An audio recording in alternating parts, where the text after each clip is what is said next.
সে তাদের হিসাব ডিভোর্স দিয়ে দেয়। ডিভোর্স দেওয়ার পরে তো আর আমি জানি না, ডিভোর্স দিয়ে তারা আমাকে এখন পর্যন্ত স্টিল এখন পর্যন্ত তাদের নোটিশ আমার কাছে আসেনি, শুধু বলছে যে হয়েছে।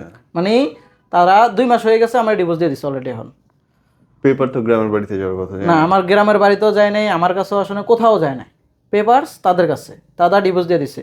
যেদিন ডিভোর্স দিয়ে আসছে সামিয়া 2 তারিখে, অক্টোবরের 2 তারিখে আর কি, ঠিক আছে, অক্টোবরের 2 তারিখে ডিভোর্স দিয়ে আসার রাতও স্বামী আমার সাথে প্রায় 2 ঘন্টা কথা বলছে।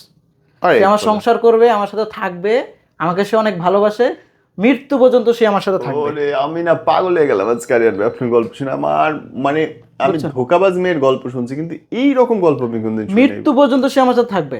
দেখেন ডিভোর্স লেটারটা আপনি দেখলে বুঝতে পারবেন, ডিভোর্স লেটার অক্টোবরের 2 তারিখে সে ডিভোর্স দিছে। আর সেদিন সারা বসে আপনার সাথে গল্প সারা রাত কথা বলছে। এবং আপনি দেখেন গত মাসের 24 তারিখ পর্যন্ত, সে গত মাসের 24 তারিখে লাস্ট তার সাথে আমার যোগাযোগ হয়।